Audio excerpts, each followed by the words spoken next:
Komu najprej veselo zdravljico, bratje, smo zapeli, Bog našo nam deželo, poživi v slovenski svet. Brate, vse, kar nas je, sinov sloveče matere. Brate, vse, kar nas je, sinov sloveče matere, sloveče matere. Živijo si narodi, ki trepeni dočaka dan, da odek sonce vodi, prepiri sveta bo pred nam. Daroja, prost bo vsak, ne rahle sosed bo meja. Daroja, prost bo vsak, ne rahle sosed bo, ne rahle sosed bo meja.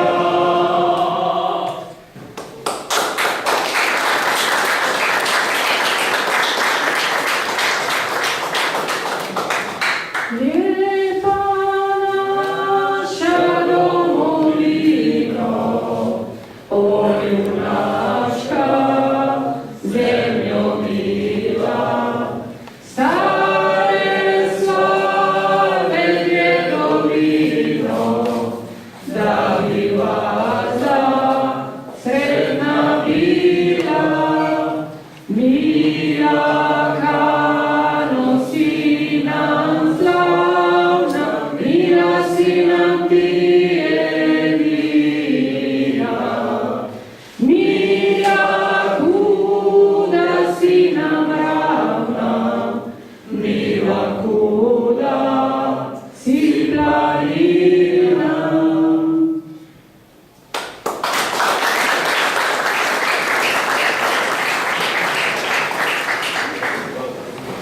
Spoštovani obiskovalci, predstavniki medijev, cenjeni gostje iz Hrvaške, dragi domoljubi. Pozdravljeni na podpisovanju listine o sodelovanju med domoljubnimi veteranskimi organizacijami. Listino bodo podpisali Zbor Udruga veterana hrvatskih gardijskih postrojbi, Udruga specialne policije iz Domovinskog rata, Udruga 108 hrvatskih ratnih vojnih invalida prve skupine, Udruga hrvatskih vojnih invalida Domovinskog rata in Združenje za vrednote slovenske osamosvojitve. Listino podpisujemo predstavniki več domoljubnih organizacij, ki nas združijo skupni interesi, kot so širjenje domoljubja in narodne zavesti, negovanje vrednot osamosvojitve ter ustrezno priznanje ključnim akterjem procesu nastanka lastne države. Menimo, da s sodelovanjem lahko dosežemo več v dobro svoje domovine in osamosvojiteljev. Dovolite, da vam pred podpisom preberem slovensko in hrvaško različico listine o sodelovanju. Listina o sodelovanju. Zbor Udruga veterana hrvatskih gardijskih postrojbi, Udruga specialne policije iz Domovinskog rata, Udruga 108 hrvatskih ratnih vojnih invalida prve skupine, Udruga hrvatskih vojnih invalida Domovinskog rata in Združenje za vrednote slovenske osamosvojitve prepoznavajo skupne interese in cilje, katerih realizacija bo v veliki meri olajšana s podpisom listine o sodelovanju, ki temelji na medsebojnem razumevanju, enakopravnosti in želji po bodočem skupnem sodelovanju. Glavni cilji listine so spodbujanje vrednot domoljubne in veteranske populacije s pomočjo skupnih aktivnosti v Hrvaški, Sloveniji in tujini. izmenjava izkušenj domoljubne in veteranske populacije z namenom izboljšanja kvalitete njihovega življenja ter spodbujanje pozitivnega javnega mnenja o njih. Spodbujanje hrvaških in slovenskih nacionalnih, zgodovinskih in kulturnih vrednot z organizacijo skupnih aktivnosti na Hrvaškem, Sloveniji in tujini. Spodbujanje gospodarskih interesov Hrvaške in Slovenije ob hkratni zavezanosti k zaščiti ranljivih skupin v obeh državah. Druge dejavnosti in sodelovanje na vseh področjih, za katere se dogovorijo podpisnice te listine. Podpis listine v sodelovanju ne vpliva na obstoječe statute podpisnic in ne omejuje njihovega rednega, avtonomnega delovanja. Podpisnice listine se samostojno odločajo, kdaj in v katerih primerih bodo skupaj nastopale.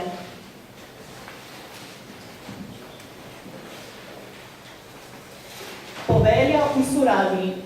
Zbor udruga veterana hrvatskih gardijskih postrojbi, udruga specialne policije iz Domovinskog rata, udruga 108 hrvatskih ratnih vojnih invalida prve skupine, udruga hrvatskih vojnih invalida Domovinskog rata in Združenje za vrednote slovenske osamosvojitve prepoznali so zajedničke interese in ciljeve, čije, če se ostvarenje v velike podpomoči, sklepanjem povelje v Suradnji temeljene na međusobnom razumijevanju, ravnopravnosti, interesu o bodućoj zajedničkoj suradnji.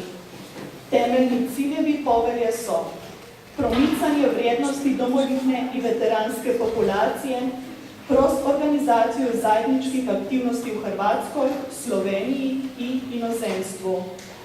Razmjena iskustva domoljubne i veteranske populacije u svrhu napređanja kvalitete njihova življenja te promicanje pozitivne percepcije javnosti o njima. Promicanje hrvatskih i slovenskih nacionalnih, povijesnih i kulturnih vrijednosti kroz organizaciju zajedničkih aktivnosti u Hrvatskoj, Sloveniji i inozemstvu. Promicanje gospodarskih interesa Hrvatske i Slovenije te zalaganje za zaštitu socijalno osjetljivih skupina u dvijema državama. Druge aktivnosti i suradnja na područjima koje zajedno dogovore potpisnice ovog povelja. Potpisom povelja u suradnji ne utječe se na postojeće statute potpisnica, niti se ograničava njihovo redovito autonomno djelovanje. Potpisnici povelje samostalno odlučaju kada i u kojim slučajevima ću zajednički nastupati. Predsjednike organizaciji vabim k potpisu listine.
Čestitam.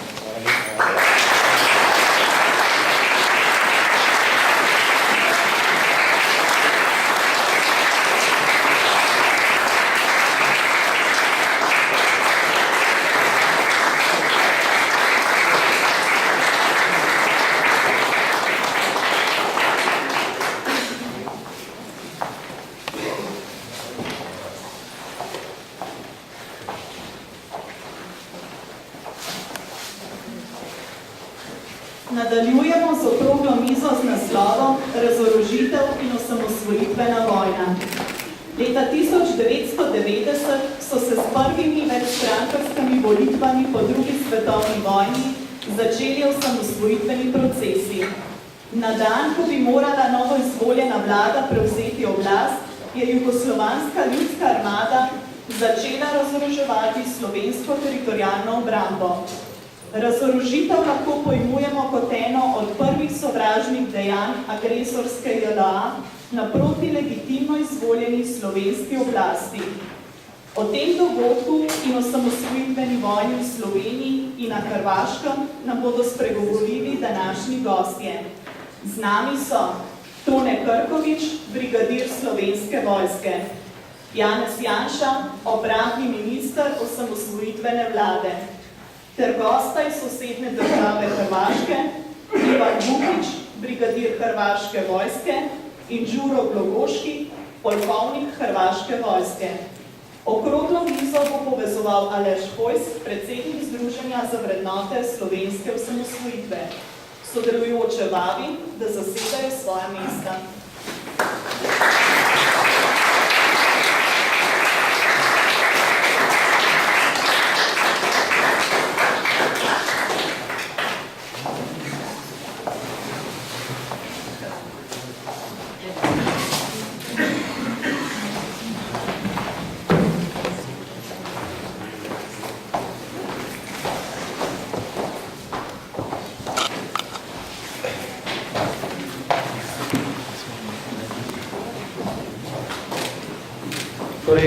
Lep pozdrav z moje strani, tudi v imenu Združenja za vrednote slovenske osamosvojitve. Najprej se seveda našim prijateljem, veteranom dovolju iz Hrvaške zahvalil za slavnostni podpis te listine, ki smo ravno kar opravili. Mislim pa, da bo ta okrogla miza tudi priložnost, da nam razjasnijo par tistih mogoče še neodstrnjenih dejstev, ki so se dogajali tam v času naše osamosvojitvene vojne, predvsem pa mogoče tudi nek pogled na to, kar se v naši sedanjosti v Sloveniji pravzaprav že vrsto let prikazuje predvsem napačno. Torej, če začnem, kar predstavljeni člani oziroma sodelujoči na omizju so bili, tako da imen ne bi ponavljal in bi začel mogoče takole. 16. maja 1990 je Lojze Peterle kot takratni predsednik prve demokratične slovenske vlade prevzemal posle strani bivše zadnje komunistične oblasti. Te dni, tisti dnevi niso bili seveda pomembni samo zaradi prevzema oblasti, ampak predvsem zaradi stvari, ki so se dogajale v ozadju. Torej, predvsem zaradi stvari, za katere smo zvedeli šele kasneje.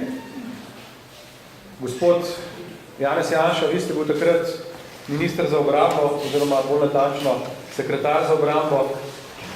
Morda nekaj besed o tem, kako ste vi doživeli tiste dni prevzema oblasti, oziroma na kaj ste naletel, ko ste vstopil v prostore ministra za obrambo. Ja, najprej lep pozdrav sem skupaj, še posebej kolegom in prijateljem iz sosednje Hrvaške. Takrat smo delili isto ali pa podobno usodo in se mi zdi zelo lepo, da se tega tudi skupaj spominjamo.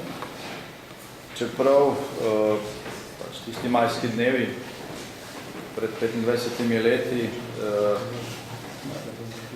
niso zgolj čas, ki bi se ga spominjali samo po lepih stvarih. Tema današnje okrogle mize je težko uvrstiti med lepe spomine, kajti razorožitev slovenske teritorialne obrambe, istočasno se je ta razorožitev dogajala tudi sosednji Hrvaški, je bila eden najnevarnejših poskusov za to, da se prepreči uresničitev ključne točke programa Demosa, ki je zmagal takrat na volitvah, mesec dni prej. Ta ključna točka pa je bila postavitev samostojne slovenske države. O tem, tisti, ki so nastopili na volitvah v Sloveniji, še vedno s programom Jugoslavije, ki je bila takrat še Socialistična federativna republika Jugoslavije.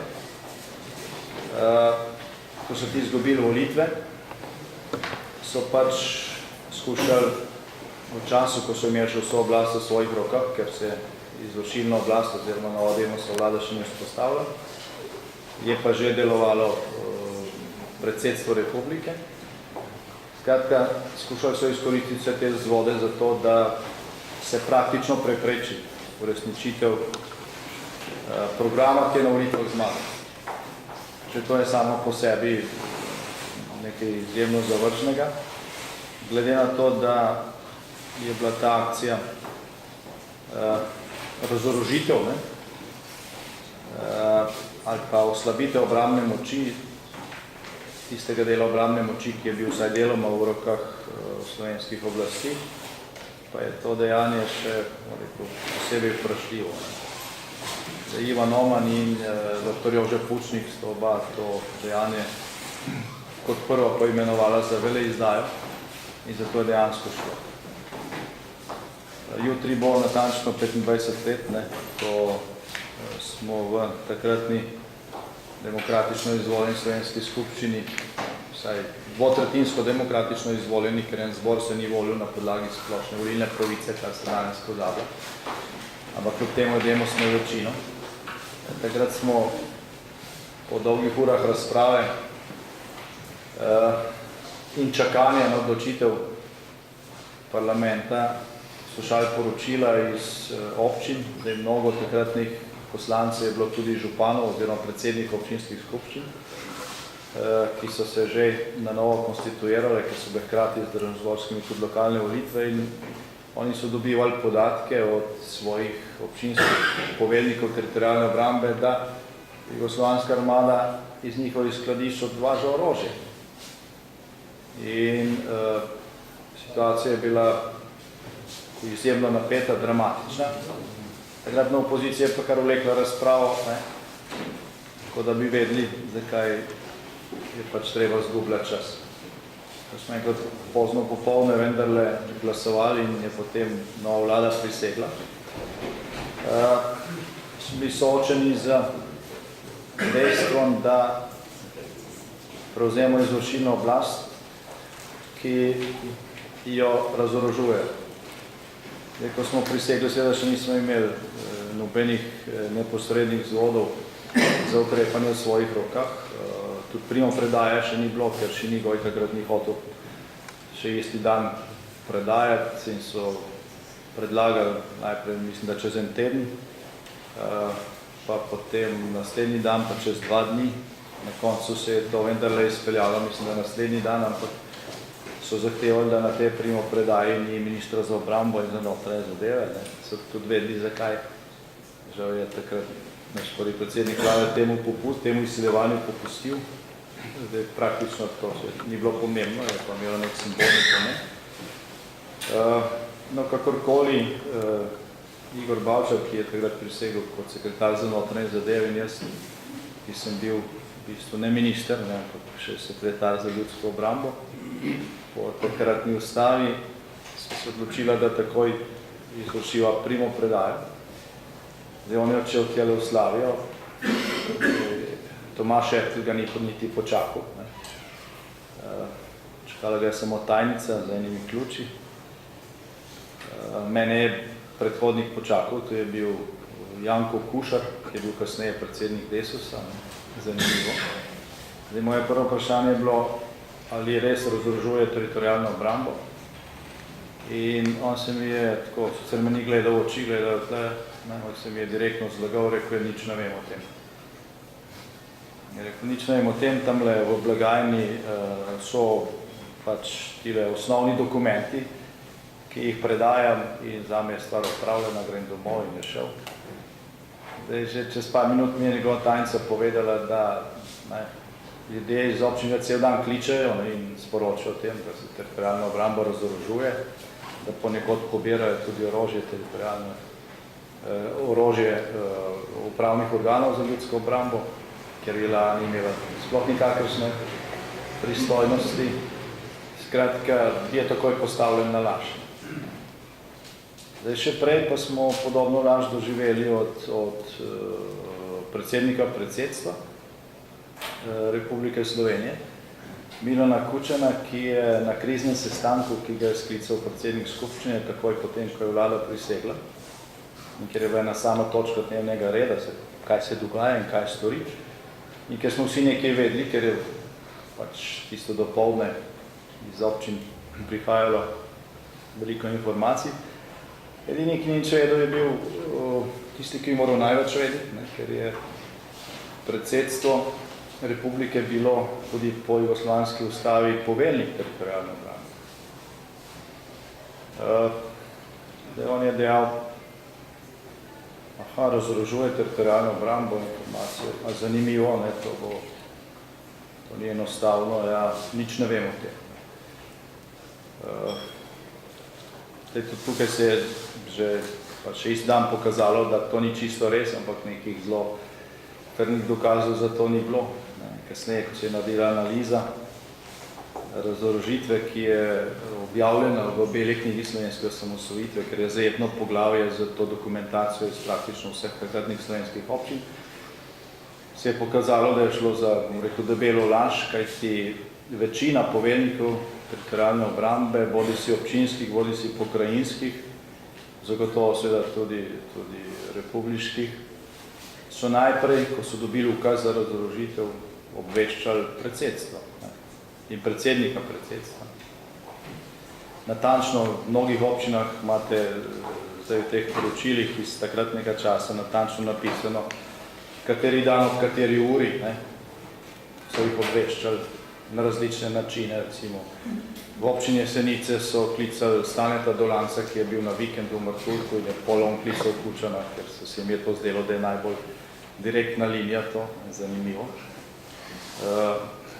Čeprav je bil on takrat že v pokoju, mislim, že nekaj mesecev. Skratka, skoraj vsi so obvestili predsedstvo, pa kljub temu je predsednik predsedstva rekel, da nič ne ve o tem. Tako da takšna je bila situacija 16. maja, ko je Demosova vlada prisegla, da bi izvedla program, ki dobil podporo na volitvah, so jo razorožili in razorožila nas ni samo JLA, JLA je fizično odvažala orožje, dejansko pa so tako ukaz o razorožitvi, kot tudi politično in logistično podporo temu nudili Slovenci. Žal. Hvala lepa, gospod Janša, mogoče samo še pod vprašanje. Torej v letu, ki je sledilo, kot je razbrati iz vaših spominov, iz vaših knjig, ste zelo dobro sodelovali z hrvaškimi obrambnimi političnimi strukturami, tako s hrvaškim obrambnim ministrom, kot z ostalimi. Mogoče besedo dve o tem? Ja, zagotovo. Zdaj, Slovenija in Hrvaška sta približno v istem času kot edini republiki takratne Jugoslavije izvedli večstrankarske volitve in povsod so zmagale nove politične sile, ko HDZ na Hrvaškem, kot Demos v Sloveniji, je imel obe sili sta imeli v programu samosvojitev. Samostojna Slovenija, suverena samostojna Hrvaška in tako nas kot njih so seveda razorožili. Ravno v istem času ali pa v podobnem času. In znašli smo se seveda v podobni situaciji. Na eni strani obveza do volivcev, glede programa, ki je dobil največjo podporo, na drugi strani pa smo bili goli in bosi, več ali manj. V Sloveniji je nekaj, samo 14 občin, 64 obdržalo orožje. Na podlagi tega smo začeli formirati manevrsko strukturo narodne zaščite, zdaj pobudnik in organizator, načelnik Tone Krkovič je tukaj, ko iz prve roke govori o tem. Že kmalu po ko je nastala ta situacija še pred poletjem, mislim, da je bilo to že junija istega leta, je bil prvi sestanek z hrvaškim obrambnim ministrom, tudi s predsednikom Hrvaške, ki je bil na obisku tukaj, vem, da smo bili v Kranju na nekem sejmu civilne zaščite in da smo se potem pogovarjali o tej situaciji, kaj storiti. Kasneje smo tudi na operativni ravni leta 90 s hrvaškim ministrstvom skušali na nek način ugotoviti, kako nadomestiti to, kar so nam pobrali v času razorožitve. Zdaj vem, da na Hrvaškem je situacija podobna, potem, ko se spomnim iz tih časov in poročil, tudi tam je nekaj občino držalo orožja, nekaj v Dalmaciji, nekaj da takrat rekel minister so ga dobili iz hrvaških občin v Hercegovini. Skratka, tam nekje v začetku leta 1991 smo celo naredili neko menjavo. Recimo Slovenija je bila, mi nismo imeli niti ene protiletalske rakete. Hrvaška pa je rabila strelivo za tele večcevne protiletalske topove 20 mm in pač mislim, da smo takrat zamenjali to strelivo in nekaj topov, ki smo jih mi imeli nekaj več za lanserje in mislim, da 10 raket strela 2M. Te rakete do kilometra in pol višine, nevarne predvsem za helikopterje, tako da smo vsaj nekaj teh osnovnih sredstev imeli. Skratka, v tistem času smo sodelovali na operativni ravni, smo skušali nekako zapolniti to vrzel, ki je nastala z razorožitvijo skupnimi močmi. Hvala lepa, gospod Janša. Gospodin Vukić in prijatelji iz Hrvatske, prvo treba da se izvinim, mi odgovore naših kolega, odnosno ono što mi pričamo, ne provodimo na hrvatski jezik. Ja ću vas zapitati, ne možda baš pravo u Hrvatskoj, ali da budemo u ravnopravnom poziciji i vaših odgovora nećemo provoditi. Tako da slobodno govorite.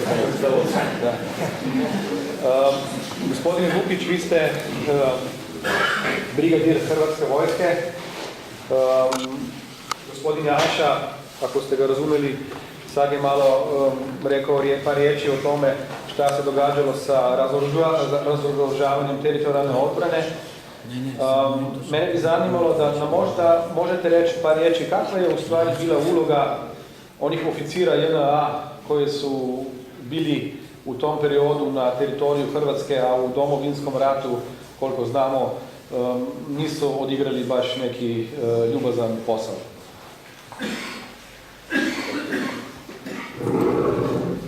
Dobar dan svima, lijep pozdrav našim domaćinima kao i mojim kolegama koji su došli zajedno. Pa šta reći u uvodi bivših oficira JNA kroz Domovinski rat? Ja sam iz mog iskustva, iz mog kuta gledanja, osobno sam kao dragovoljac, kao vojnik stupio Domovinski rat.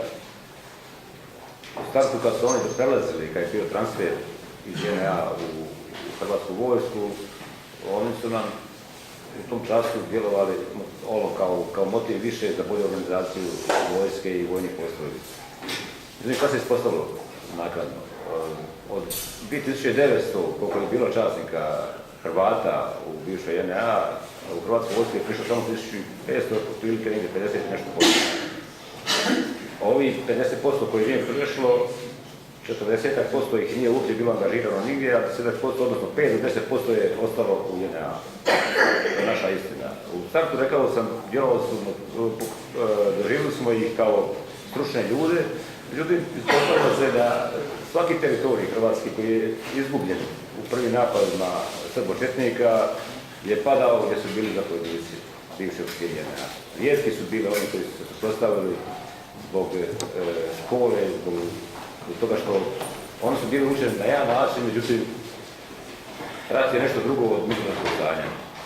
Sve do 1992. godine, sredinom 1992. godine, znači 1992. godine, dok nisu u Hrvatskoj vojsci prihvaćena načela i legije stranaca i zapadnih vojski ostalih i dok nije prevladalo domoljublje, Oni su bili na zapovjednim mjestima, kažem vam, vrlo malo smo uspjeha tada imali i u obrani, a kamoli u nekim napadnim djelovanjima.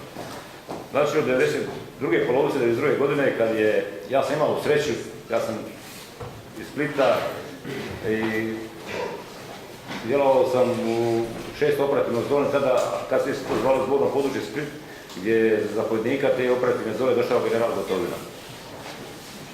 On je u vrlo kratkom roku, negdje oko 3 mjeseca, snimio stanje po pojedinim brigadama i jednostavno promijenio zapovjedni kadar. Tako da na čelu ovih ratnih postrojbi više nije bilo nijednog časnika bivšeg oficira JNA. On je njih koristio kroz zapovjedništva vezano za operativni dio, za izradu karata i tako dalje. Šta je nametnuo general Gotovina tada? To načelo legije stranaca i zapadnoevropskih vojski, znači intenzivna obuka i zapovjedni kadar van iz ureda, znači na prvu crtu s ljudima. I to je ono što je bilo presudno i u Domovinskom ratu. Naročito kažem vam, ja nisam kompetentan, ne mogu pričati o zbornim područjima gdje nisam djelovao, ali zborno područje Split to je bilo presudno u kasnijim našim operacijama oslobađajućim. Generalno, po meni nisu napravili ništa, većina njih. Mogao bih reći postotko 90% tih bivših oficira JNA koji su prešli u Hrvatsku vojsku. Zbog njih smo, garantiram vam to, većinu teritorije koje smo izgubili 1991. godine izgubili rad njihovog kukuličluka, rad njihovoga i nepovjerenja prema njima, istina i to bilo je tu do nas, vojnika tadašnjih, koji nismo jednostavno imali povjerenja u te časnike koji su prelazili 8., 9., 10. mjesec u Hrvatsku vojsku, dok su već u Hrvatsku se već pucali. Tako da smo sumnjali na njih da su oni dijelom sudjelovali u nekim operacijama napadni na nas. Eto, toliko bi vam reći o ovo. Hvala lepa, hvala gospodine Vukić. Gospod Krkovič, vi za vas bi težko rekli, da v tistih časih niste naredili nič, ne? Tudi niste bil jugo general. Če zgodovina ne laže, ko je brati v vaših spominih, ste se tam nekje sredi maja vračal iz sestanka v Ljubljani, prišel v Kočevje in naletel na situacijo, ko so razoroževali oziroma vozili orožje iz vaših skladišč. Torej, najprej vas bi vprašal, kako ste na to odreagiral, predvsem pa to, kar ste danes precej obširno zapisal tudi v medijih, torej, kdaj po vašem se je pravzaprav agresija na Slovenijo začela? Torej, usodni mesec zame, pa tudi za Slovenijo, po mojem poznavanju zgodovine, je maj mesec. Rodil sem se maja meseca. In samo en dan pred rojstnim dnevom sem naletel na razorožitev slovenske teritorialne obrambe. Torej, potem se da ugotovi, da imam rojstni dan 18. 17. sem bil pa v Ljubljani in to na takratnem poveljstvu teritorialne obrambe Republike Slovenije, socialistične seveda še, s tem pridevnikom, kjer naj bi mi takratni načelnik štaba, general Ožbolt, pomagal pri izpeljavi, uveljavitvi enega zanimivega projekta. Bil sem takrat formalno v funkciji načelnika upravnega organa za obrambo občine Kočevje. Torej, ker se mi ni zdelo vredno ukvarjati veliko z birokracijo, sem iskal način, kako prispevati v praksi nekaj iz naslova te funkcije. No? In skupaj s sodelavci sem razvijal v tistem času novo oblačilo, kjer sem imel ambicijo, da bi ga prevzela takratna teritorialna obramba, mogoče tudi jugoslovanska vojska in seveda od katere bi gospodarstvo občine Kočevje in širša skupnost imela čim več koristi. Tu so bili moji motivi in s tem sem se takrat ukvarjal. In kaj ima to za zvezo z razorožitvijo?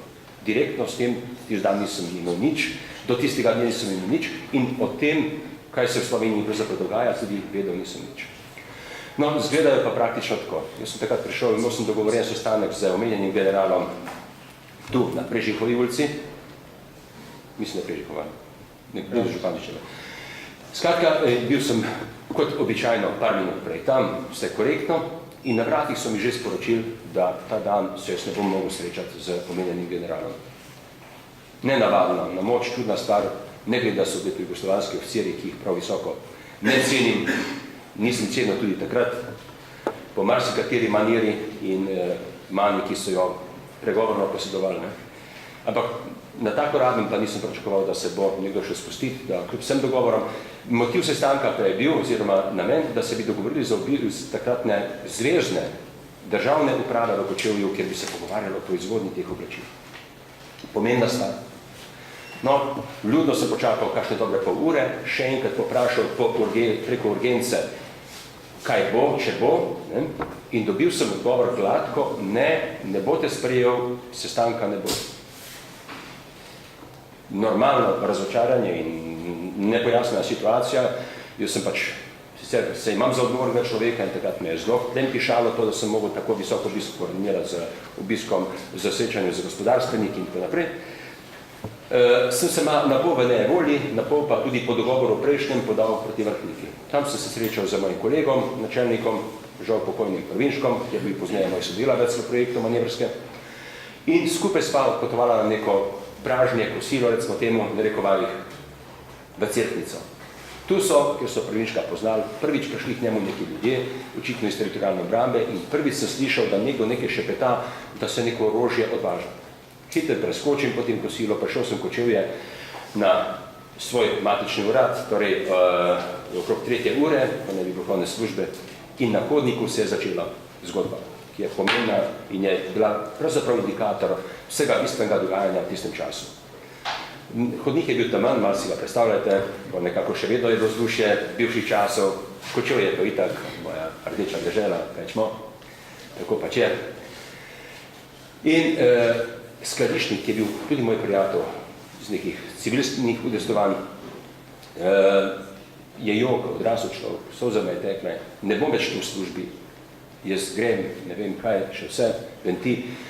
Nisem velik vrtal vanga, ker sem bil navajen kakšne harabuke v tem hodniku, kajti vis-a-vis nas je imel štab, torej območno poveljstvo, lokalne teritorialne obrambe, kjer je bil znameniti, premalo vsega v zgodovini sodobni poudarja, major Mihelič, ki je bil varovanec, seveda, partijskega šefa v občini Kočevje in mu nihče ni mogel nič.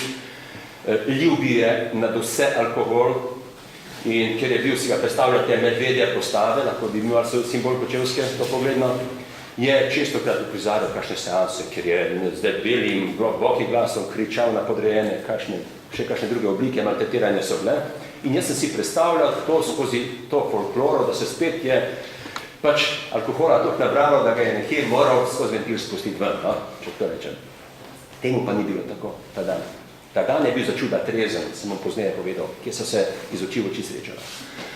No in ta človek, ki je jokal, to je bil skladišnik, kajti orožje preskočim, ki so mu ga odpeljali, ni rezultiralo ta odvoz v nikakršnem dokumentu, ne v razberzu, ne v potrdilu, ampak preprosto so prišli in kot cigani pač oropali vse to, kar je bilo za oropati. Jaz sem dal svojo aktu po pisarno, stopil sem na dvorišče, kjer so bile v glavnem centralna skladišča. No in naletel sem na to kolono jugoslovanskih oficirjev, vodil je podpolkovnik iz ribniške kasarne in seveda, ko so videli mene, vsi so me dobro poznali, razen vojakov, ki so fizično delali, je bila zadrega totalna. Jaz sem bil popolnoma nepovabljen in nepredviden gost v tem trenutku. Spakiral so se v kamione in videl sem še, bi rekel, vse ravi, sem lahko pomagal temu konvoju, ki je razorožil Slovenijo, razorožil Kočevsko.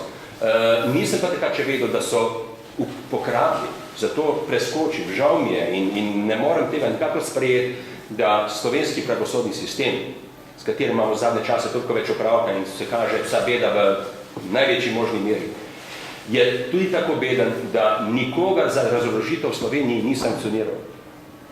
Midva z Janezom sva debelo sedela za neznani kraj, na neznan način in obljube, ne vem kaj.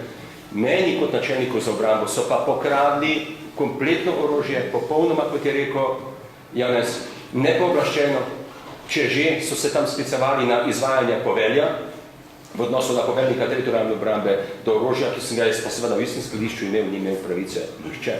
To je bilo ukradeno. In jaz sem osebno ovadil ljudi, konkretne, pa sem dobil tožilstvo nazaj, da pač ni osnov za obtožnico in tako naprej, da se ne bi s tem preveč ukvarjal.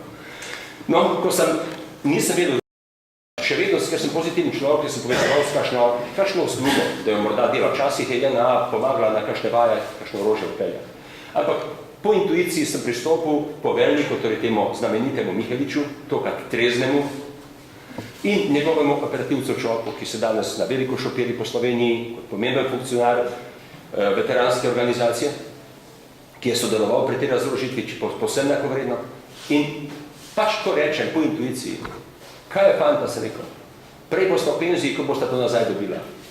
Jaz sem imel namen šalo, ampak danes vidim, da sem intuitivno zadev poanto.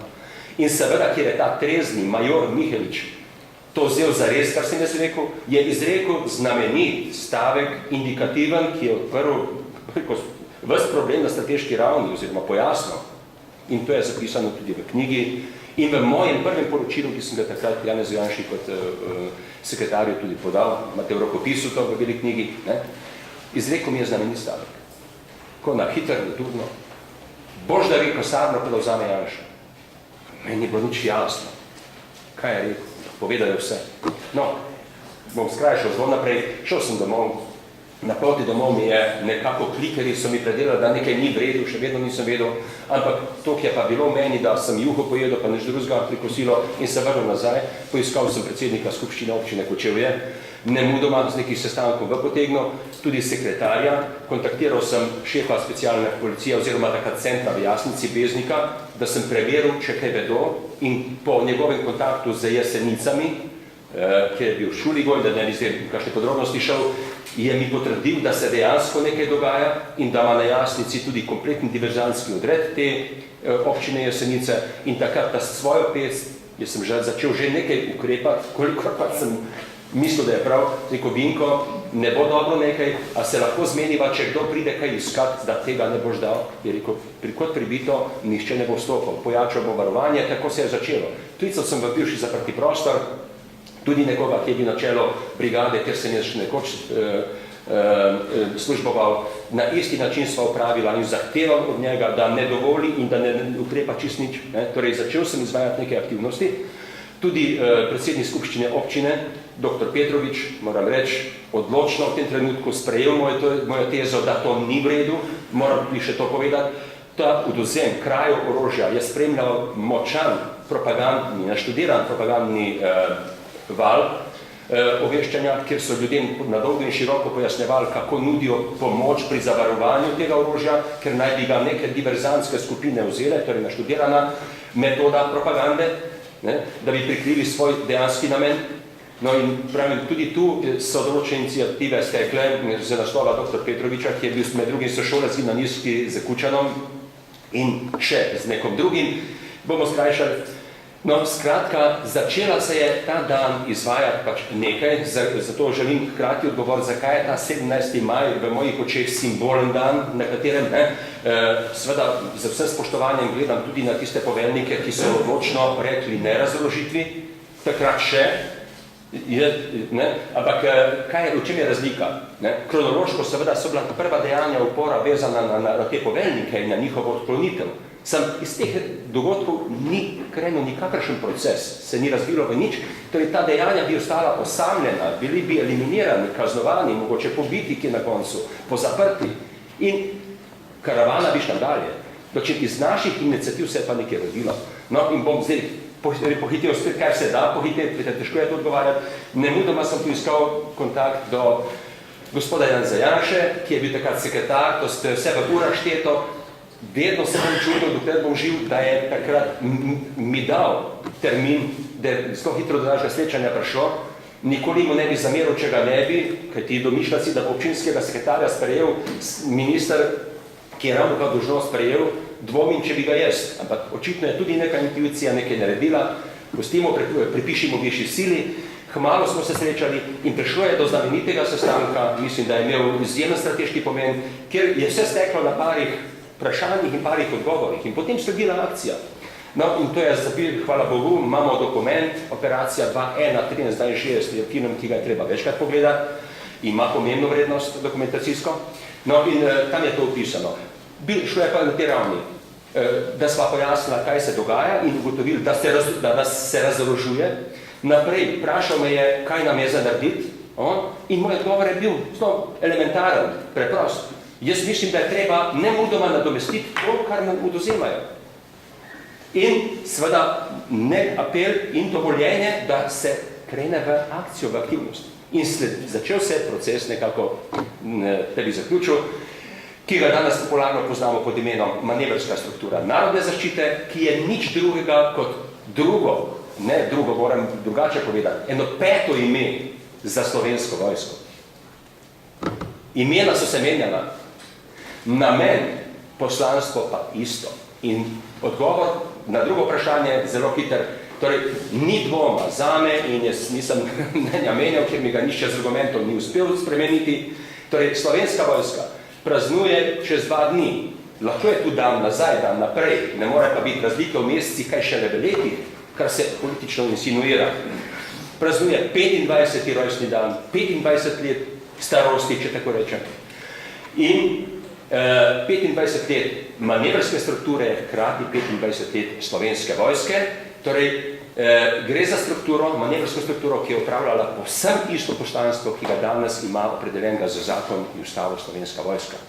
In gre za 25 let slovenske vojske. Hvala, gospod Krkovič.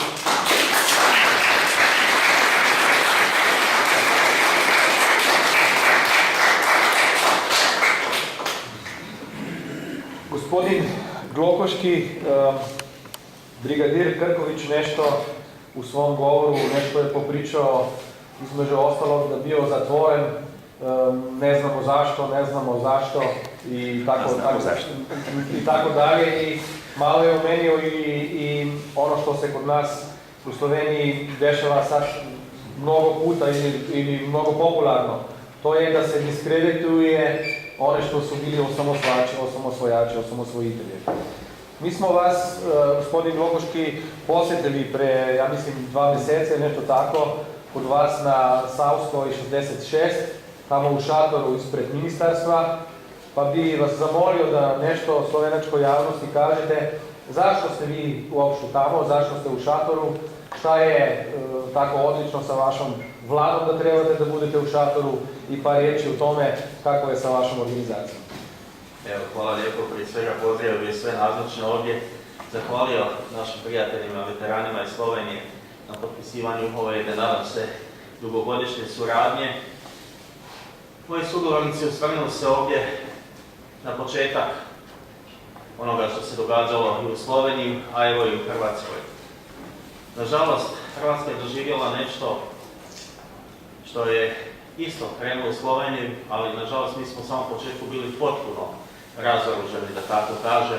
U potpunosti nam je onemogućeno da dođemo do oružja i tu bi zahvalio domoljubima iz Slovenije koji su dali svoj doprinos u samom početku obrane Hrvatske države, koji su nas jednim dijelom naručavali da imamo jedna puška nam je u tom trenutku puno značila i zato hvala vam.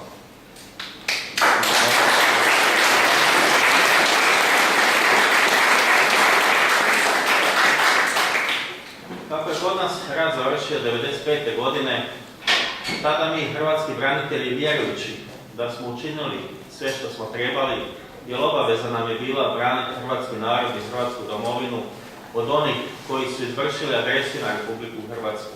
A u Hrvatskoj je to bila i JNA, i Srbija, i Slovenija, nažalost, ispričavam se, Crna Gora, Srbija i JNA, ispričavam se. Nažalost, moram reći veliku potporu domaćih Srba koji su se priključili toj agresiji. I imali smo situaciju da nakon završetka Domovinskog rata jednostavno hrvatski branitelji se povuku i prepustimo državu drugima kojima smo vjerovali da će stvoriti budućnost za one koji su željeli živjeti u Hrvatskoj. Nažalost, dogodilo se suprotno. Nakon uništavanja hrvatskih domova, nakon svega onoga što se dogodilo u Domovinskom ratu, kojima smo prepustili Hrvatsku 1995. godine, oni su nastali, mogu reći, sa pljačkanjem i uništavanjem. I jednostavno smo došli u situaciju da evo, 2014. godine hrvatski branitelji koji su imali svoj zakon o svojim pravima, govorimo samo onima koji su stradali u Domovinskom ratu i članovima njihovih obitelji, imamo situaciju u kojoj hrvatski branitelji moraju ponovo stati u obranu svoga naroda i svoje domovine, ali i u obranu svojih prava. Jer razgovarajući sa veteranima iz Slovenije došli smo do zaključka u stvari da se nalazimo u istoj situaciji sada kao što smo se nalazili i u istoj situaciji na početku rata. Isti problemi s istim ljudima i što se promijenilo? U konačnici ništa. I zato su hrvatski branitelji koji su temelj Hrvatske države, koji su dali najveći doprinos u Domovinskom rata, odlučili da budu pokretači tih promjena u Hrvatskoj državi. Zašto? Krenulo je sve nekako od naših prava. Oni koji su na vlasti pokušali su sva ta naša prava prebaciti u nadležnost drugih zakona i drugih ministarstava. Da se jednostavno izgubi taj hrvatski branitelj. Moram reći da oni koji su na vlasti u Republici Hrvatskoj da su ostali zarobljeni u svojoj ideologiji iz prošlosti. Jednostavno ne priznaju Hrvatsku državu, priznaju ona neka događanja iz Drugog svjetskog rata i potpuno su podređeni tome. Ne mogu prihvatiti da postoji slobodna Hrvatska, vjerujem kao ni kod vas da postoji Slovenija. I to ono što koči napredak, vjerujem kako u Sloveniji, tako i u Hrvatskoj. I to je najveći problem s kojim se susreću ne samo hrvatski branitelji, već i svi oni koji žele stvarati budućnost za generacije koje dolaze. I, nažalost, evo danas smo 207. dan u šatoru, bit će uskoro 7 mjeseci, ne nalazimo na razumijevanje čelnih ljudi naših institucija. Zašto ne nalazimo?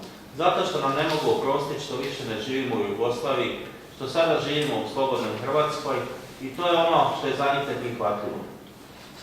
Ali hrvatski branitelji su jedini ti koji su javno progovorili o tome i koji se ne boje. Nažalost, u Hrvatskoj postoji strah različitih populacija ovog društva. Boje se ljudi za svoja radna mjesta, boje se za svoje živote, boje se za svoje obitelji. Zašto? Zato što dobro znamo kako su Hrvati prolazili kroz povijest. Evo, sutra ćemo biti na Bleiburgu. Sjetimo se Križnog puta i svega ostalog. Sve je to ono što je nastavljeno, nažalost, sada ta represija prema hrvatskom narodu i zato pokušavamo promijeniti društvo. 5 godina nam je trebalo da obranimo i da oslobodimo Hrvatsku, ali nažalost treba će nam daleko više da uredimo društvo. Danas, kada pogledamo sliku, sve nam je jasno.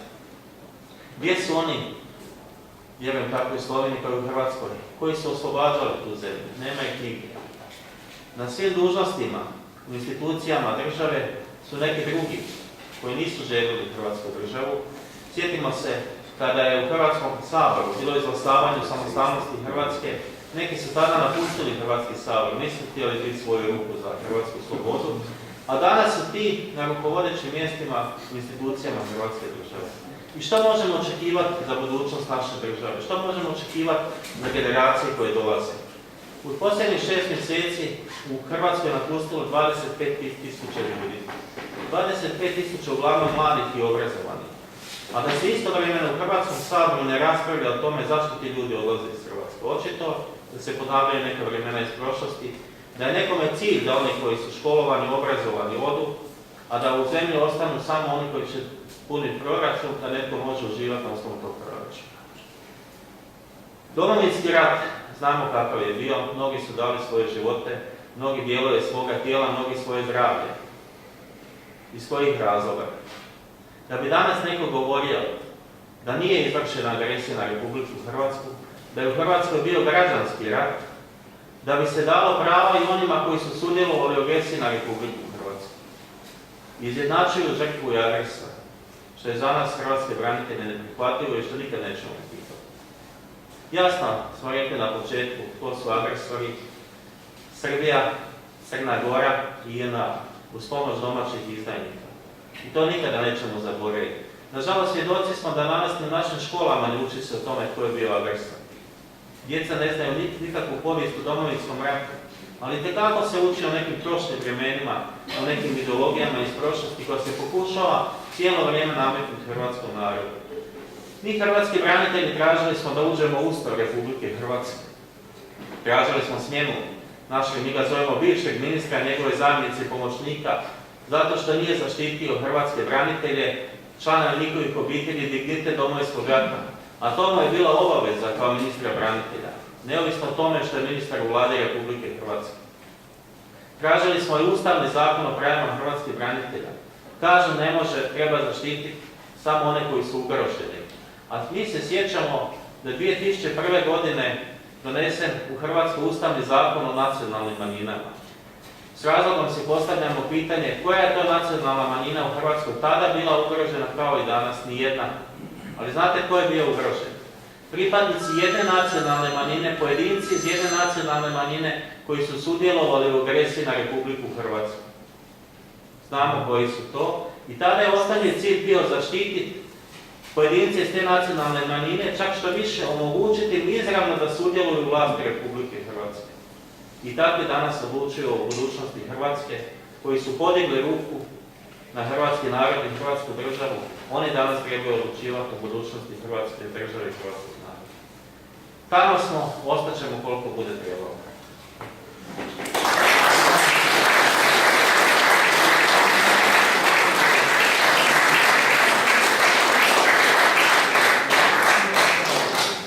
Hvala, gospodine Glopoški.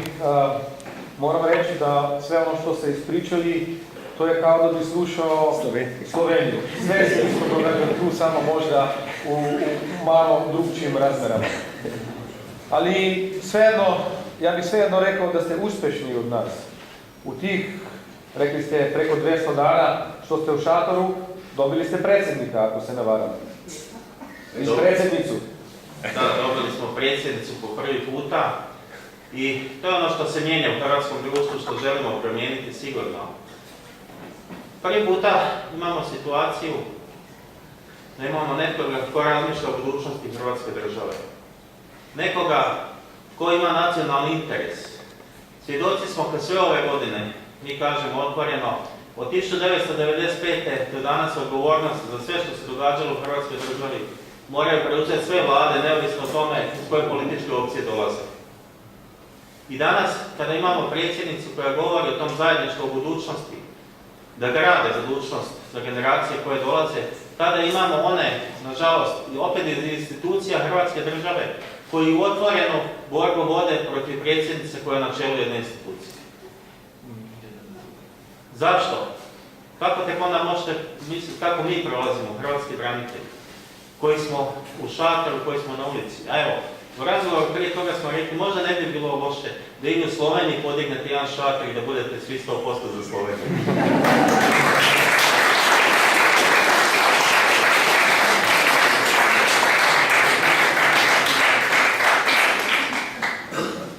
Hvala. No, če sedaj pogledamo malce slovenskega predsednika, torej gospoda Pahorja, bi težko rekli, da se tudi on ne trudi za povezovalnost, za to, da nam bo nekje v prihodnosti bolje.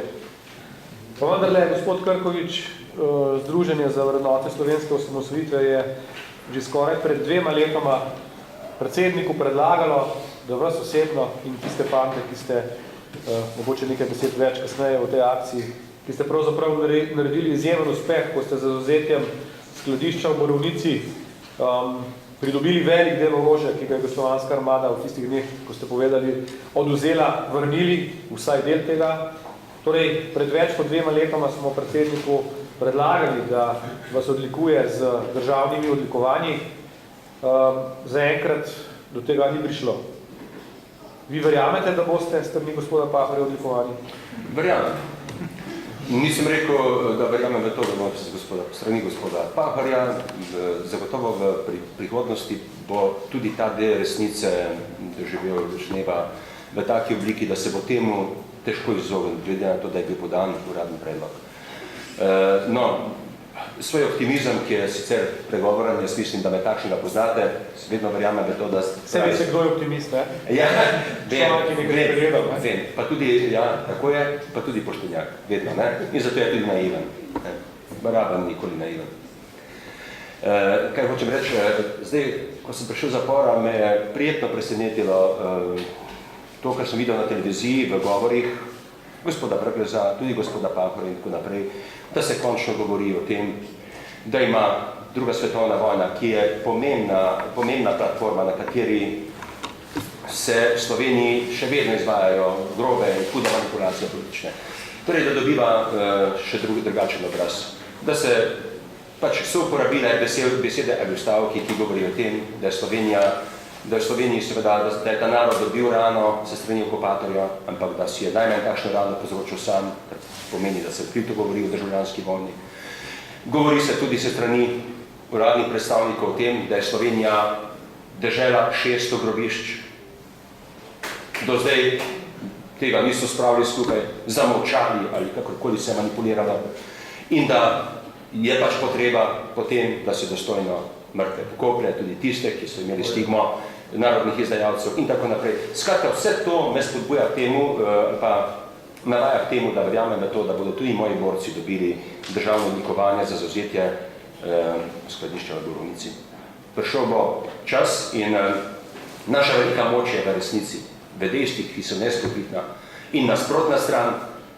Seveda, vojaki, bom podal eno razmerje, ki je še veljalo v času klasičnih vojn, smo bili poučevani, da tisti, ki napada, mora imeti neupravičeno, recimo, mora imeti vsaj 3-krat toliko sil kot tisti, ki brani.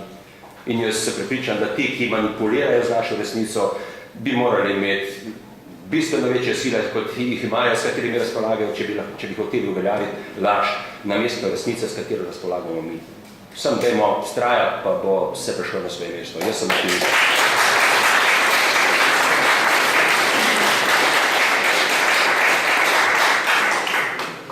Hvala. Torej, več o samem uspehu izvidniškega voda, ki ga je vodil Tone v tistih dneh, lahko preberete v naši knjigi Vojna za Slovenijo. Torej, veliko smo govorili o odzemu orožja. Jaz moram reči, da poznam kar nekaj kolegov, ki formalno niso bili v teritorialni obrambi, tudi niso bili upoklicani v akcije v času naše osamosvojitve. Dva od njih sta mi povedala, da sta se osebno zglasila na upravni enoti v Ljubljani, torej na Kresiji, in se kot prostovoljca želela vključiti v oborožene sile odpora proti okupatorju, vendar takrat to gospod Janša enostavno ni bilo mogoče. Kot vem, ni bilo dovolj opreme, ni bilo orožja, ni bilo logističnih možnosti, da bi vse tiste, ki so hoteli braniti našo državo, upoklicali.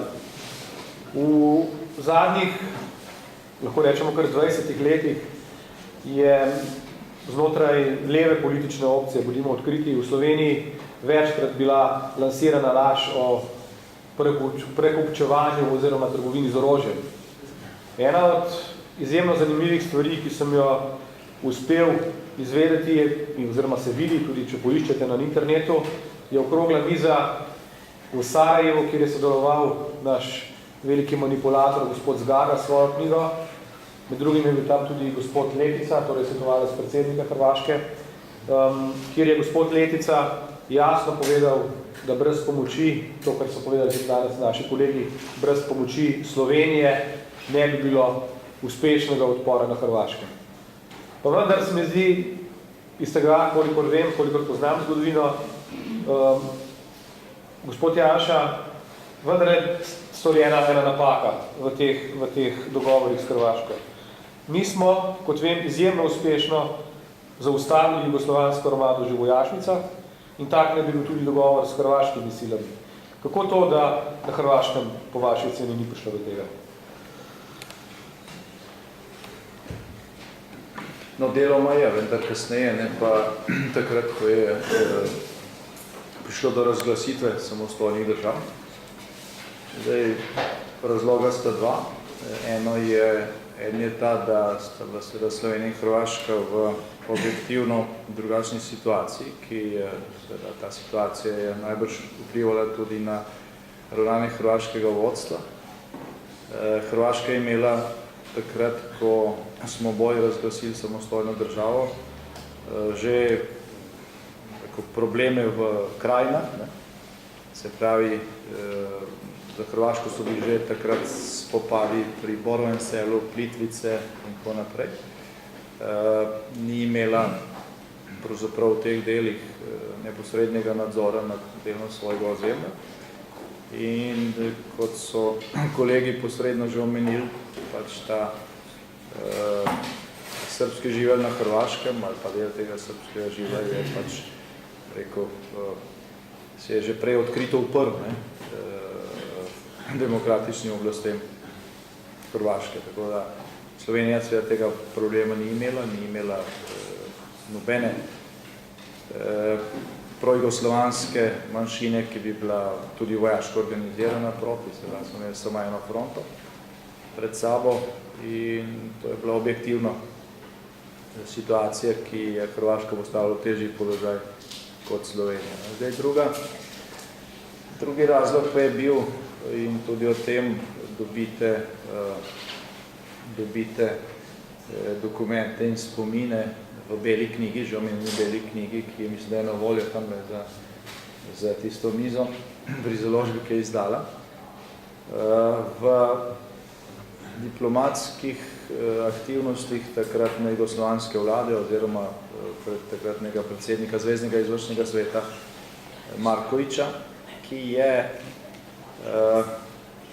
obljubljal Hrvaški, da bo v primeru, če Slovenija poskusi, kot je takrat on govoril, z grobo silo, z glavo skozi zid izpeljati odcepitev, bo to seveda Slovenija si glavo razbila, ampak bo to toliko spremenilo situacijo, da bo lahko nastala neka konfederalna Jugoslavija in da je treba enostavno samo počakati. Po teh dokumentih vseh dokumentov je očitno, da je pač, da so nekateri temu verjeli in zaradi tega so bile akcije takrat drugačne. Je pa treba povedati dvoje, da recimo takrat, ko so šle v tistem drugem valu napadov tankovske kolone čez Hrvaško proti Sloveniji, nekateri se verjetno še spomnite teh posnetkov, so ljudje na Hrvaškem, marsikje te kolone zaustavljali, spomnim se tega posnetka iz Čačka, ko so ljudje, kot pri nas na Vrhniki, vozili osebne avtomobile na cesto, da bi zaustavili tanke ali pa so se sami postavili.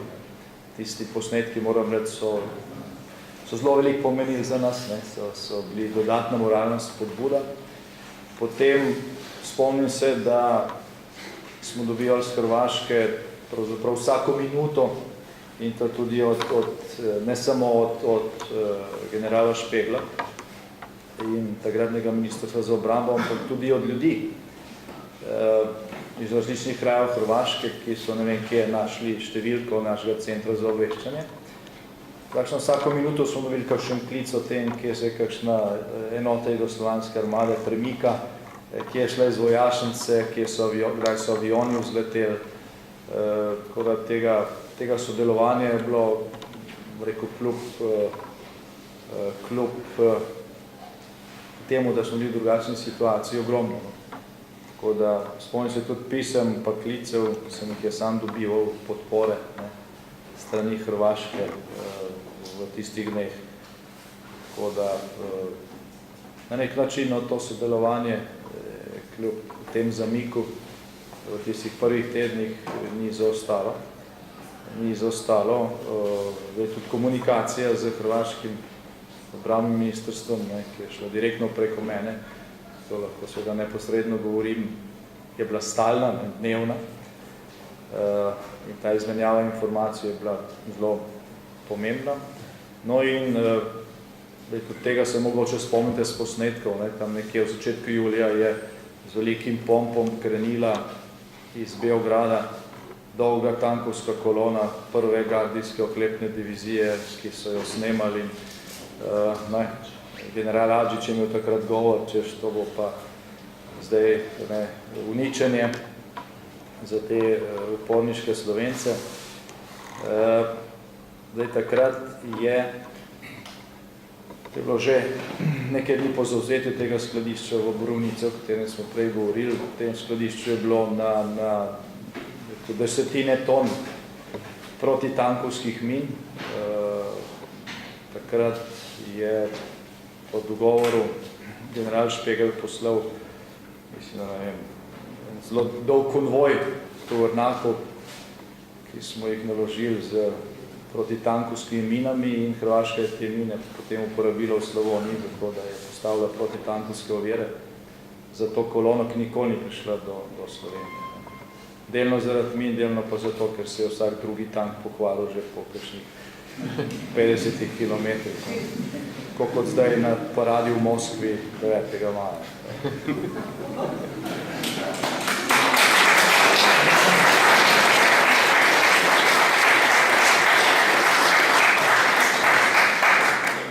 Hvala lepa, gospod Janša. Če nadaljujem kar pri paradi 9. maja v Moskvi. Torej danes je tako Slovenija kot Hrvaška ne samo demokratična evropska država, ampak sta obe državi tudi v zvezi NATO. V Sloveniji moramo reči, da uskrz toga, da smo v zvezi NATO, sve više in više imamo suradnji na oficijelno ravni Ministrstva za vanjske poslove in Ministrstva za obrano sa Rusijom. Dolaze nam ruski generali v naše kasarne, vojarne, oni mogu ući, Američani ne mogu. Kakva je situacija kod vas u Hrvatskom? Da li i kod vas isto tako ima neka oficijelna politika, oficijelna linija, što je zvanično u NATO, a jedna druga koja sve više i više se naslanja na Rusiju? Pa naravno, evo, situacija, mogu reći, slična, čak ista. Znamo da je Hrvatska članica NATO-a, da hrvatski vojnici sudjeluju u mirovnim misijama. Ali ono što je za nas neprihvatljivo, o tome se ne govori u javnosti, ne iz Rusije, znači generali, niti vojnici, niti bilo kakva suradnja. Već čudno je da Hrvatska ima vojne vježbe u Hrvatskoj sa vojnicima iz Srbije. A znamo da Srbija do danas nije priznala agresiju na Republiku Hrvatsku. U hrvatskim vojnim školama školuju se časnici iz Srbije i Crne Gore. Očito je da je nekome cilj da nauče ono što mi znamo i koje iskustvo imamo iz Domovinskog rata, da bi možda znali pri novom pokušaju da šta i kako trebaju djelovati. Ali to su oni ostaci, moram reći, tih oficira iz JNA koji su ostali u Hrvatskoj vojsci i koji čine sve kako bi na marginu gurnjeli, moram reći, u ovom trenutku oslabljenu Hrvatsku vojsku, jer svaki proračun, rebalans hrvatskog proračuna, najveće smanjivanje je bilo u Ministarstvu obrane. Ali sigurno, kao ni tih 90. godina, ne moramo se bojati, Hrvatska vojska je danas takva kakva je, a postoje domoljubi kako u Hrvatskoj, tako u Sloveniji. Hvala.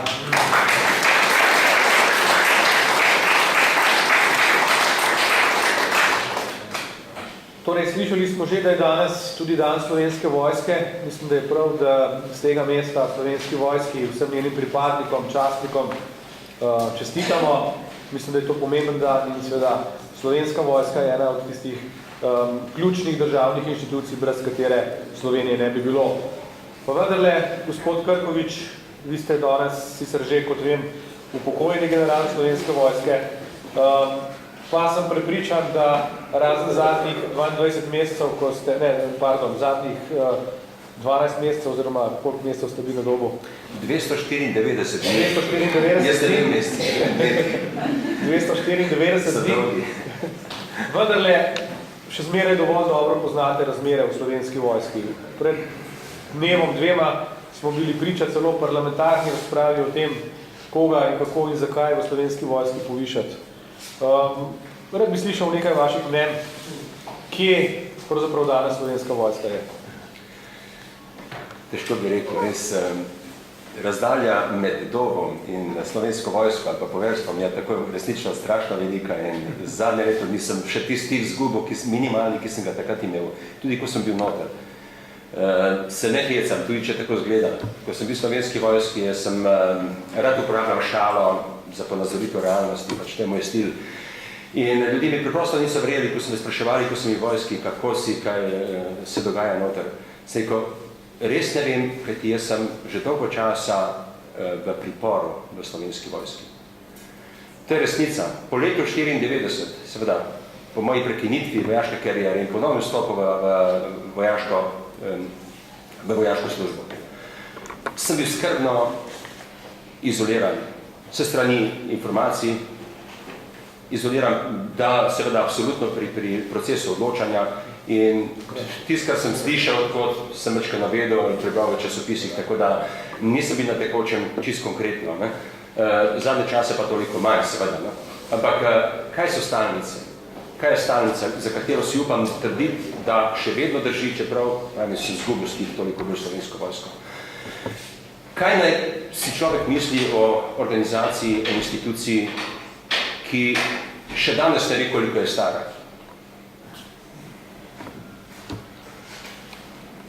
Ne more spet, da se ne poslužim šale, pa tudi če bi jo posnel.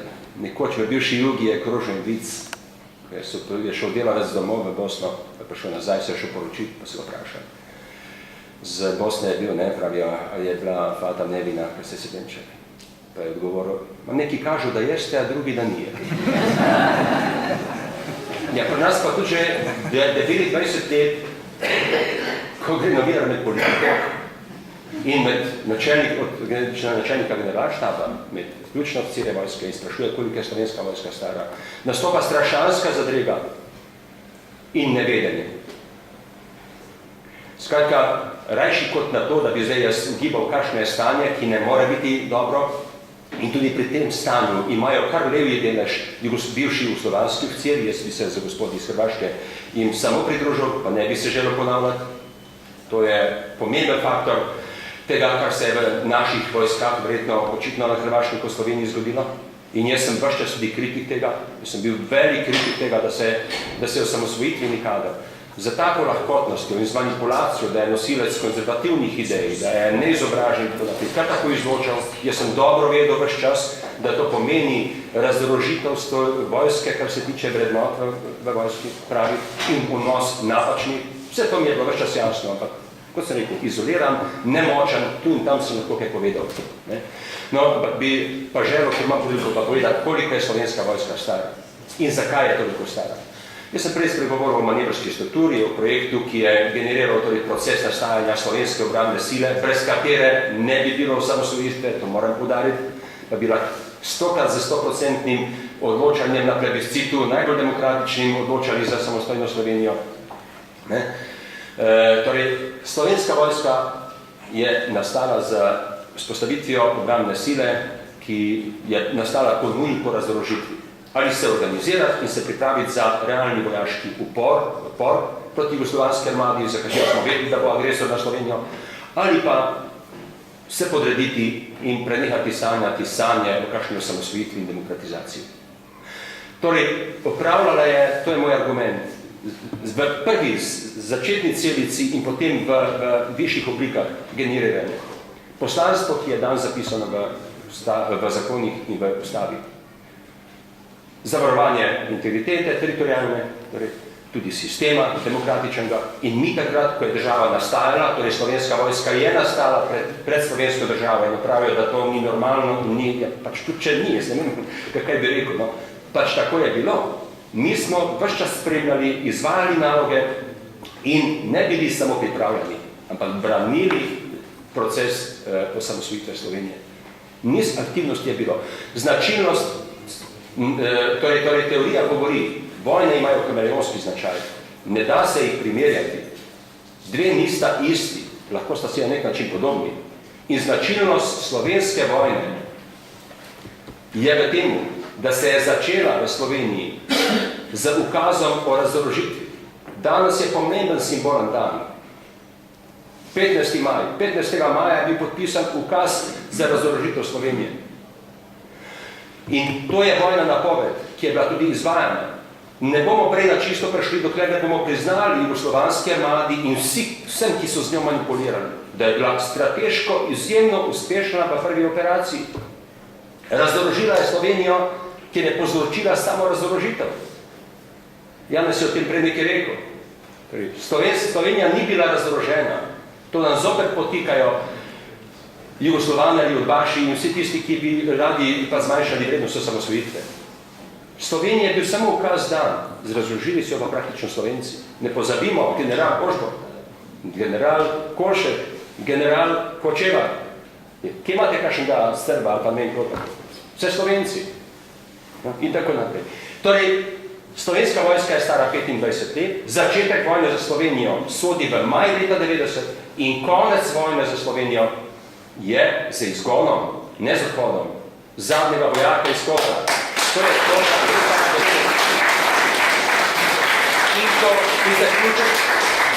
in zaključni stavek na tvoje vprašanje, ko bojo v slovenski vojski to znali tako kot oče naš povedati, od prvega do zadnjega oficirja, bojo razmere bistveno drugačne, kot so danes.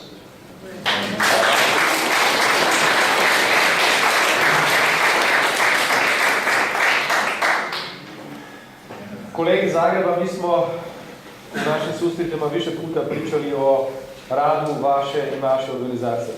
Kako smo vam objasnili, mi smo jedna od mlađih organizacija, radimo, odnosno osnovani smo sad već 5 godina. I kod nas u Sloveniji ima puno svađa ko u istinu je veteran, ko u istinu je demokrat, ko u istinu je domoljub. Zato vas bi gospodin Vukić pitao kako je sa organizacijom i kako rade vaše domoljubne i veteranske organizacije u Hrvatskoj. U kakvom su odnosu prema vlasti i kako su vlasti dobro namerne za finansiranje vašeg rada i vaših udruga. Ovo što se tiče udruga, veteranskih udruga, odnosno raznih braniteljskih udruga u Hrvatskoj državi, ima ih previše po meni. Mi istina u zadnje 2 godine radimo intenzivno na koordinirano, znači sve udruge na državnoj razini se sastaju, napravili smo jedno koordinacijsko tijelo, znači imamo koordinacijsko tijelo preko kojeg djeluje. Normalno nedaće koje jesu u našoj državi, da sam sve više izbližile, trenutne, znači problemi sa braniteljskom populacijom. Vi jako dobro znam, vjerojatno znate da je podatak da je 500.000 branitelja bilo u Hrvatskoj, da je negdje 80.000 riješeno preko stradalničkih statusa, da su mirovili, a ostali 430.000 hrvatskih branitelja ili rade, ili su bez posla, znači socijalni slučajevi.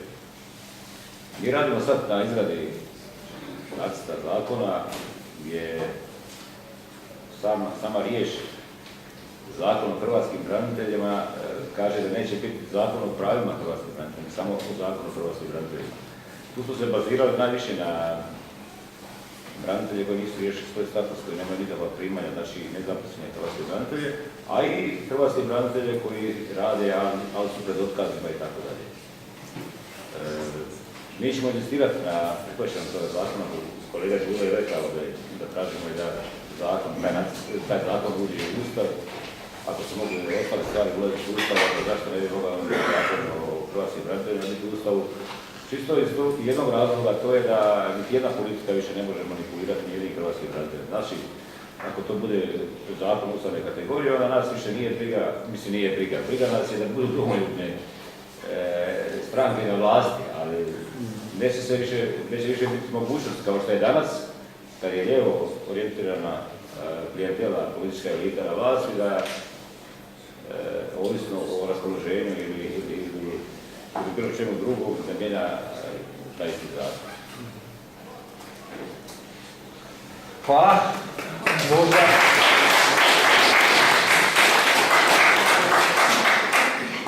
Možda za kraj još jedno pitanje za naše prijatelje iz Hrvatske. Poslije ovog okruglog stola svi idete za Bleiburg. Možete u par riječi da nam kažete šta vama to znači, šta znači Bleiburg Hrvatskoj i kako se ovo umješća u vašu historiju. Pošto ja mislim da i Slovenci trebali bi da sa nekim stvarima iz onih godina posle 45 jednog dana treba da raščistimo. Sigurno da neke stvari nisu ostale raščišćene u našoj povijesti. Vjerujem da će sutra biti novinara koji će pitati što radimo na Bleiburgu. U školi smo učili nešto što se događalo za vrijeme Drugog svjetskog rata. ali u školi nismo učili ono što se događalo nakon Drugog svjetskog rata. I vjerujemo da ćemo sutra na Bleiburgu saznati istinu. I mnogi živi svjedoci danas postoje još koji će nam pričati o tom. Mi, hrvatski branitelji iz Domovinskog rata, opredijelili smo se nekako za početak onoga, to je početak Domovinskog rata koji smatramo danas temeljem Hrvatske države. Mnoge stvari iz povijesti nisu ostale razjašnjene ni do danas i to je ono što svi očekuju u Hrvatskoj. Prije svega zbog svih onih žrtava. Cijelo vrijeme govori se samo o jednim žrtvama koje su bile u Jasenovcu i nekim drugim mjestima, logorima, ali ne govori se o onima koji su ubijeni nakon Domovinskog rata. Obilježavanje na Bleiburgu nije samo doći pokloniti se žrtvama koje su ubijene na Bleiburgu, već svim onim žrtvama koje su, možemo reći, bile nakon završetka Drugog svjetskog rata. A znamo da je takvih jako puno bilo kako u Sloveniji, tako i u Hrvatskoj. Nažalost, mnogi ti ljudi koji su svjedoci nekako vide sebe u hrvatskim braniteljima. I zato imamo potporu i hrvatskog naroda iz Hrvatske i Bosne i Hercegovine i dijaspore. Jer smatruju da je konačno došlo vrijeme da se neke stvari raščiste. A najbolji pokazatelj i najbolji put svega toga vjerujemo da će biti presuda u Njemačkoj. Znamo kome se sudi u Njemačkoj i znamo što se sve čini u ovo vrijeme sada, da određeni svjedoci ne bi došli tamo i dali istinu, izjavili istinu. Ali znamo kako je njemačko pravosuđe. 10 godina su uložili truda, 10 godina su ulagali sredstva poreznih obveznika koji rade u Njemačkoj i sigurno da oni neće preći preko neke stvari kao što se prelazi, mogu reći slobodni u Hrvatskoj i u Sloveniji. Imate danas situaciju da se zaboravlja jedan dio povijesti, o tome se ne smije govoriti. Ali, naravno, čuo sam ovdje iz govora naših prijatelja, govorilo se o mnogima. Vi u Sloveniji niste imali situaciju, imali ste tu borbu protiv Jugoslavenske narodne armije, neki su ostali od njih i ovdje u Sloveniji. Mi imamo sasvim drugu situaciju kada smo imali agresiju iz same Hrvatske od pripadnika nacionalnih manjina, jedne nacionalne manjine. I zamislite apsurd. Danas se ustrojavaju pričuvne postrojbe Hrvatske vojske. I znate ko se poziva u njih? Oni koji su sudjelovali u agresiji na Republiku Hrvatsku. Kako možete očekivati od toga da brani sutra Hrvatsku državu kada je jučer pucao po tom narodu i digao oružje protiv te države? A zato, baš da ne bi prošli kao što su prošli ljudi iz Drugog svjetskog rata, mislimo da je vrijeme, rekli smo, tih ratnih godina imali smo obavezu braniti narod i državu, nismo imali vremena počistiti u svom dvorištu. Ali mislimo da je sada krajnje vrijeme i zbog one prošlosti, ne da se ispravi prošlost koja je bila za vrijeme Drugog svjetskog rata, već jednostavno da ti ljudi saznaju istinu i generacije koje dolaze. A isto tako želimo da generacije koje dolaze saznaju pravu istinu i onome što se događalo 90-ih u Sloveniji, što se događalo od 90. do 95. u Hrvatskoj. Jer povijest se iskrivljuje. Mi polako, veterani, ćemo nestati. Drugi će odlučivati o našoj povijesti, to je ono što ne smijemo dozvoliti. Povijest može biti jedino istina i jedino na takav način možemo imati budućnost. Hvala vam.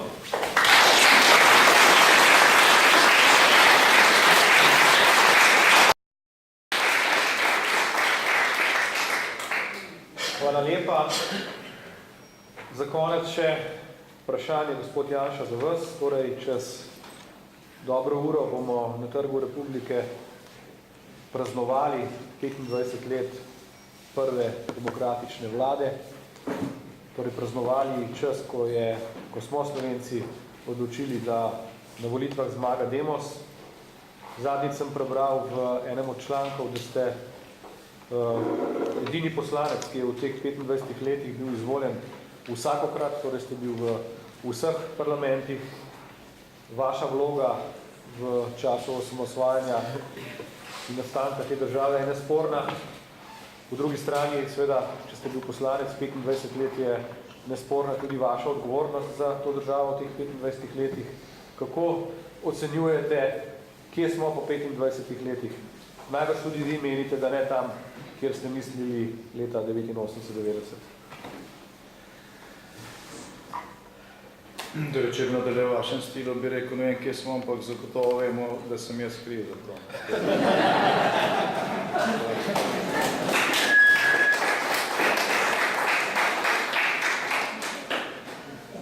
Zadnjič je pisalo pod eno sliko z tele prireditve sobotne, kjer se je bivši predsednik predsedstva in partije kregal z resnico, ko so odstranjevali tam enega, ki je nosil transparent, ki jim ni bil všeč.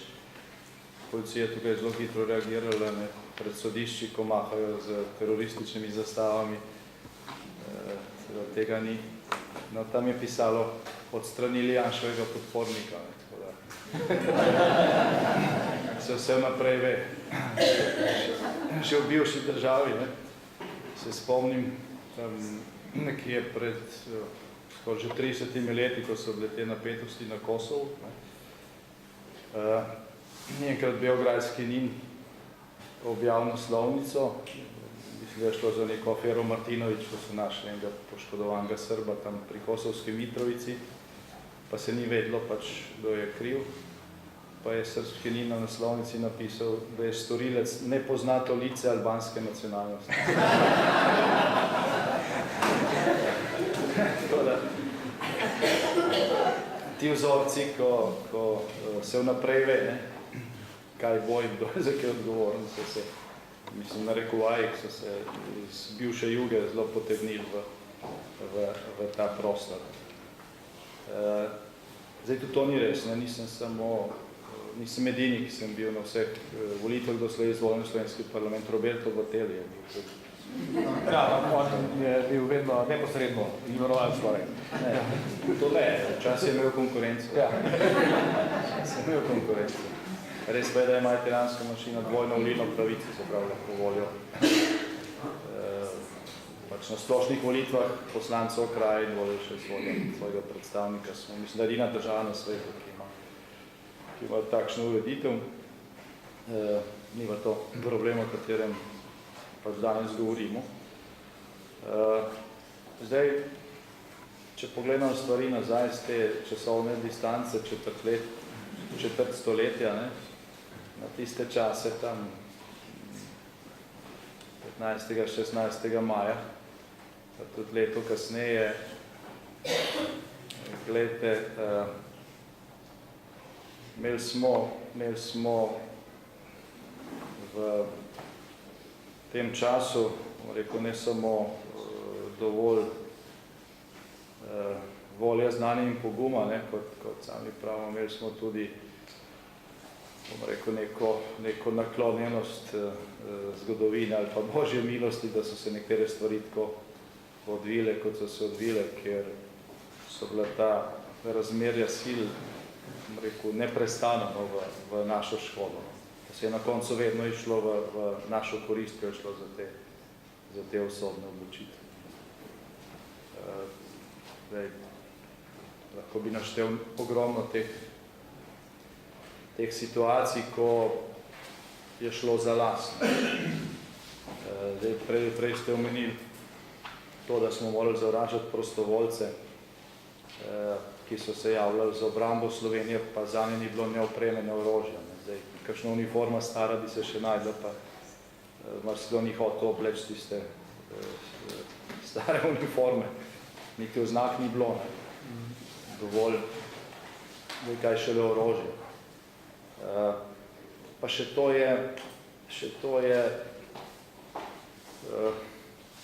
bilo lahko drugače. No. Kljub vsemu našemu trudu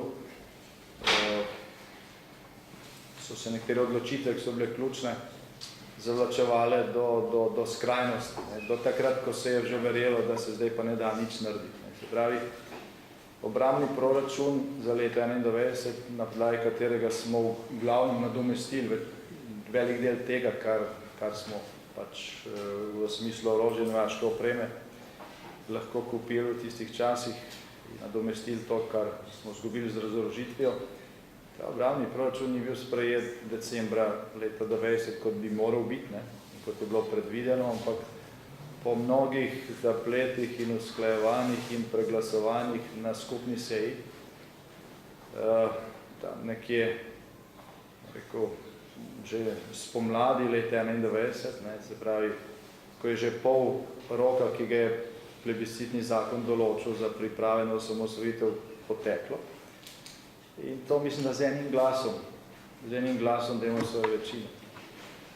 Glejte, če bi dva Demosova poslanca bila takrat bolna ali pa manjkala, ne, itak en velik del zelenih niti ni glasoval, za ta proračun v skupni seji enostavno ne imeli sredstev za to, da junija potem kaj resnega vzamemo v roke. Pa tudi potem, ko smo do teh sredstev nekako prišli, je trajalo, no, prednji je tista ključna ladja z orožjem po Slovenijo prispela. Tak dan smo čakali, imeli smo poklicanih več kot 5000 mladih rezervistov, ki so končali v zadnjih letih ta specialistična vojaška šolanja, neko elito, ne, vsakem močnem štabu in jurišni odred, ampak fantje so bili brez orožja, ne. Ker takrat, ko bi moralo orožje priti, zaradi vseh teh zamud ladje še ni bilo in ljudje so bili klicani na vojaške vaje, pač prvi dan so še čakali, ne, da pride, naslednji dan so že malo pili, tretji dan je šel kakšen domov, ne, kjer so upravičeno verjeli, da jih zafrkavamo. Ko je ta ladja prispela tam 21. ali 22. junija, prav nekaj dni pred ključnim dogodkom, so se velike skale skrbi odvalile z naših ramen. Lahko ne bi. Ne vemo, kaj bi bilo. Pa tudi to ni zadoščalo. Mi smo lahko poklicali ob agresiji manj ljudi pod orožje, kot je imela ila vojakov samo na ozemlju Slovenije. Tukaj je bilo tudi več kot 500 tankov in oklepnih transporterjev, nekaj 100 težkih topov in minometov, ogromno streljiva. Bili smo v dosegu 3 vojaških letališč, kakšnih 250 vojnih avionov. Je bilo usmerjeno na naše cilje, raketne enote, če hočete. Vojna mornarica je bila poslana iz teh baz, od Zboke Kotorske. Mi smo bili praktično razen nekaj protioklepnega orožja, ki je prišlo s to ladjo, brez težkega orožja. In če teh 24 fantov iz drugega izvidniškega voda, to je brigade, ne bi drugi dan agresije zavzelo skladišče v Borovnici. V tem skladišču je Slovenska teritorialna obramba zaplenila več orožja in vojaške opreme, kot so ga vse partizanske enote v 4 letih druge svetovne vojne, vsem agresorjem. To je bilo 400 proslavno to temo letos. Ti fantje pa so neznani, noben ne ve njihovih imen, nobenega državnega odlikovanja, kljub predlogom niso dobili. Če tega skladišča takrat ne bi zavzeli in potem tudi s pomočjo tega orožja še 3 druga velika skladišča po Sloveniji, se tudi ne mogli uprti temu drugemu valu, ko so poslali še dodatne enote. Vse je bilo za las. Danes to, če tega nihče ne spomni. Pa tudi zakon o obrambi je bil sprejet z enim ali pa 2 glasoma večine. Zakon o vojaški dolžnosti, na podlagi katerega je Slovenija prevzela iz rok federacije neke osnovne pristojnosti, enako. Takratna opozicija vse to blokirala. Zdaj govorijo, kako smo bili vsi za osamosvojitev, kako smo bili enotni. Narod je bil enoten, politika pa ne samo, da je bila razcepljena. Ta del je aktivno delal proti osamosvojitvi. In danes te ljudi dobite, tako kot je rekel kolega z Hrvaške, na vseh ključnih pozicijah. Kriterij za promocijo v Sloveniji je bil nasprotovanje osamosvojitvi. Če pogledate povzetke razprav v slovenskem parlamentu oziroma skupščini leta 1991, ko se je sprejemalo te ključne ukrepe, ki smo jih sprejeli z neki pičlimi glasovi Demosove večine, boste tam našli dolg seznam imen, in to je seznam ljudi, ki so potem v državi, proti kateri so delovali, doživeli vse možne oblike promocije. Ne samo, da so dobili razno odlikovanja in izjemne pokojnine in tako naprej. Nekateri postali so ambasadori, ministri, predsedniki parlamenta, rektori univerz, vse. Edini iz tega seznama, to se večkrat pošalimo, ki ni doživel kakšne velike promocije, Dušan Semolič, ki je še vedno predsednik. Stagnira.